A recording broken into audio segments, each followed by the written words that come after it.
Hello traders, welcome back to P3। This is Rustam. जैसा कि आपको पता है, इस वीडियो के अंदर हम आपसे बात करेंगे बैंक निफ्टी के एडवांस प्रेडिक्शन के बारे में और साथ में 5 स्टॉक्स के बारे में जिसमें कल आप ट्रेड कर सकते हैं। तो चलिए बैंक निफ्टी से शुरू करते हैं। जैसा कि पिछले वीडियो में हमने आपसे स्पष्ट कहा था कि मार्केट में एक हेड एंड शोल्डर पैटर्न बन के तैयार हुआ है। उस पैटर्न को हम पहले ध्यान में रखेंगे कि मार्केट में क्या बन रहा है, और इसके नीचे अगर कैंडल क्लोज करेगा 15 मिनट का या 5 मिनट का कोई भी कैंडल क्लोज करेगा हेल्दी कैंडल, तो हम यहाँ पर सेल पोजीशन लेंगे। लेकिन मार्केट क्या करता है, नीचे आता है, ओपन होता है, ऊपर जाके क्लोज करता है, फिर से यहाँ पर एक पैटर्न क्रिएट कर देता है जिसको आप लोग डब्ल्यू पैटर्न के नाम से भी जानते हैं, और ऊपर से एक ट्रेंड लाइन भी आ रहा है। सिंपल सा ट्रेंड लाइन था। ट्रेंड लाइन पे मार्केट आता है, टिकता है और पूरा दिन यहीं पे रहता है। उसके बाद लास्ट टाइम में जाके 11:30 बजे के लगभग में यहाँ से ये ब्रेकआउट हमको देता है। तब तक हमारे पास कोई ट्रेड करने का मेन रीजन नहीं था, लेकिन जैसे ही इस ट्रेंड लाइन पर ट्रेडिंग शुरू होता है, यहाँ पर जब इसको रिजेक्शन मिलना शुरू होता है, 1 2 3 बार हो चुका था। यहाँ पर हम रिजेक्शन आज का खोज रहे थे, वो रिजेक्शन आज हमको मिल जाता है। जैसे ही इस लेवल को ब्रेक करता है, यहाँ तक का टारगेट हमको देखने के लिए आसानी से दिख रहा था कि ये टारगेट हमारा अचीवेबल है, जो कि हमें अचीव हो जाएगा। मार्केट एक कैंडल और ऊपर जाता है। उसके बाद यहाँ जो यह नेक लाइन था इस पैटर्न का, प्राइस एक्शन का, वहां जाके ये रेजिस्टेंस लेता है। फिर से यहां से एक सेलिंग अपॉर्चुनिटी बनता है। कैसे, यहाँ देखिए ये अपॉर्चुनिटी हमारा फिर से बनके तैयार होता है, फिर एक सेलिंग अपॉर्चुनिटी मिलता है। यहाँ पर हम सेल किए थे, यहाँ पर वापस क्वांटिटी ऐड किए हैं और वापस मार्केट नीचे आया। तो 2 ट्रेड आज टोटल था और दोनों ट्रेड बहुत बढ़िया जबरदस्त ट्रेड था। अगर आप प्राइस एक्शन सही तरीके से जानते होंगे तो ये दोनों ट्रेड आप कभी मिस बैंक निफ्टी के सेक्टर में नहीं किए होंगे। तो ये चीज आपको समझ में आता है कि प्राइस एक्शन कितना बेस्ट है, और जब ये बनता है तो आपको अच्छा खासा प्रॉफिट देके हमेशा जाता है। यहाँ भी देखिए, ये भी पैटर्न हम आपको बोले थे, जो कि आप हमेशा अगर ट्रेड करते होंगे तो ये पैटर्न हमेशा बैंक निफ्टी में काम करता है। तो यहाँ तक आप समझ गए हैं मार्केट को कि क्या करना है, कैसे करना है, क्यों करना है। यहाँ रेजिस्टेंस क्यों लिया मार्केट, ये भी समझ आ गया। यहाँ पर क्यों ले रहा था रेजिस्टेंस, ये भी समझ में आ गया। यहाँ से ब्रेक होने के बाद क्यों लेना था, ये भी समझ में आ गया। तो सारा कुछ आपको समझ में आ गया होगा। अगर आप प्राइस एक्शन को सही तरीके से कीजिएगा तो बेहतर रिजल्ट आपको मिलने वाला है बैंक निफ्टी से। अब यहाँ पर देखिए, ये ट्रेंड लाइन यहाँ पर आया, दूसरा बार यहाँ आया और तीसरा बार यहाँ टकरा चुका है। नीचे से इसी ट्रेंड लाइन को हम एक्सटेंड किए हैं आगे के लिए, लेकिन ये ट्रेंड लाइन ऐसा कोई नहीं है कि इसके नीचे हम कर नहीं सकते या देख नहीं सकते हैं। हम देखेंगे इसके नीचे कैसे, तो वो हम आपको बताते हैं। अब यहाँ पर एक लेवल है, जो कि लेवल हमारे पास है 42,931 का। सीधा सा बात है कि भैया 931 ब्रेक करेगा, ट्रेड करना है कहां तक के लिए, तो पहला टारगेट 857 के लगभग 70-80 पॉइंट का ये टारगेट हमको देखने के लिए मिलेगा। लेकिन ये ब्रेक होता है, अगर आप यहाँ ट्रेड नहीं करके यहाँ करते हैं, जो कि हमारा 855 का लेवल है, तो ये जो लेवल है हमारा 600 650 का, ये हमारा टारगेट मिल सकता है हमको।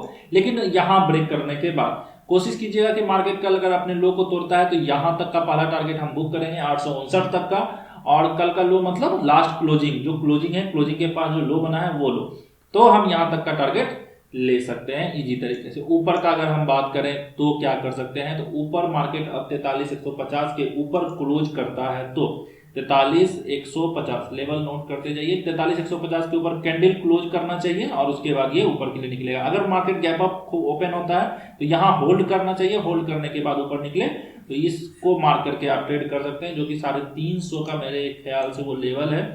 जी हाँ, 350 का हाई लगाया था मार्केट, लेकिन टारगेट मेरे पास होगा 250 से लेके 300 तक के बीच का टारगेट होगा, जहां पर कैंडल रिवर्सल बना, रिवर्सल कैंडल पे आप निकल जाइएगा।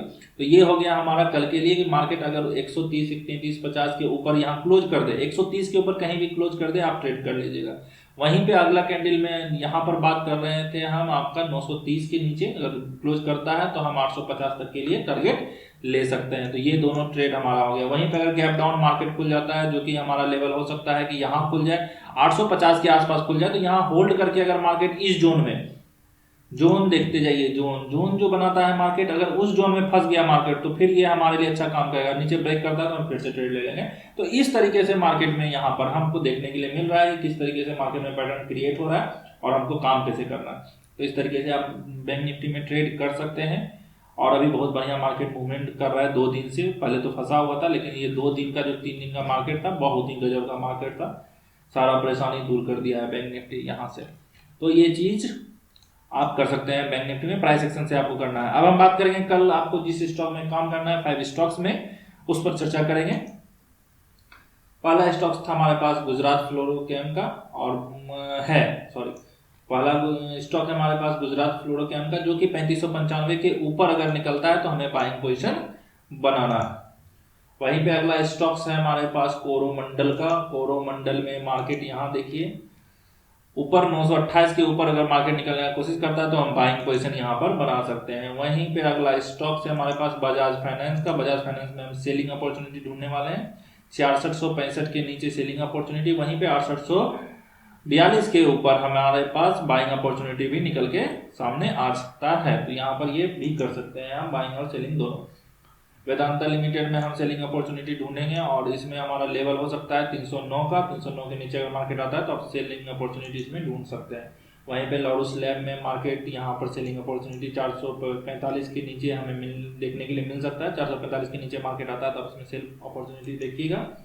वहीं पे ग्रेनुअल्स में भी हम सेलिंग अपॉर्चुनिटी ढूंढने का कोशिश करेंगे 354 के नीचे अगर मार्केट आता है तो हम सेल पोजीशन बना सकते हैं। इसमें सारे स्टॉक्स में ट्रेड करने का एक ही नियम है, एक 5 या 15 मिनट का कैंडल क्लोज करना चाहिए। दूसरा स्टॉप लॉस आप अपने रिस्क के अनुसार से या जो कैंडल ब्रेक करता है उसके अनुसार से या स्विंग के अनुसार से आप स्टॉप लॉस रख सकते हैं। दूसरा सबसे महत्वपूर्ण बात टारगेट, तो आप अपना स्विंग हाई या स्विंग लो रख सकते हैं। यहाँ पर आप इस तरीके से ट्रेड करना है आपको। अब हम बात करेंगे कल जो स्टॉक्स दिए थे हम आपको वो स्टॉक्स में कैसा कैसा परफॉर्मेंस रहा है। तो लुपिन हमारा एक्टिव नहीं हुआ था। वहीं पे अगला स्टॉक था पीआई इंडस्ट्री जो कि एक्टिव नहीं हुआ था। वहीं पे टाइटन कंपनी जो कि एक्टिव होते होते रह गया था, इसके नीचे कैंडल क्लोज नहीं किया है। कल हम फिर से इस स्टॉक में ट्रेड करने वाले हैं और इस स्टॉक को अपने लिस्ट में डालने वाले हैं। वहीं पे अगला जुबलिएंट फार्मा का था जो कि लेवल एक्टिव नहीं हुआ है, अगर कल होता है तो फिर से हम ट्रेड करने वाले हैं। वहीं पे अगला स्टॉक था हमारे पास एसआरएफ का जो कि अच्छा खासा टारगेट देखने के लिए हमको दिखाया है आज मार्केट में, जो कि लेवल था हमारे पास 2305 का, ऊपर हाई लगाता है 2335 का। तो इसमें लगभग 30 रुपये तक का प्रॉफिट आपको देखने के लिए मिला है। तो ये एक स्टॉक चला जो कि बेहतरीन चला है। स्विंग हम क्यों बोलते हैं टारगेट लेने के लिए, देखिए एग्जैक्ट यहाँ से मार्केट लौट रहा है तो इसलिए हम स्विंग बोलते हैं, हमेशा टारगेट लिया कीजिए स्विंग का। तो इस तरीके से आप ट्रेड कर सकते थे एसआरएफ में। तो इसी तरीके से आप इसमें ट्रेड करते रहिए, प्राइस एक्शन को समझते रहिए। हम बीच बीच में आपको टिप्स भी देते रहते हैं किस तरीके से प्राइस एक्शन को सीखना है। अगर वीडियो अच्छा लगा हो तो वीडियो को डेफिनेटली लाइक कर दीजिएगा, चैनल को सब्सक्राइब कर दीजिएगा और बेल आइकन दबाना मत भूलिएगा। मिलते हैं अगले वीडियो में।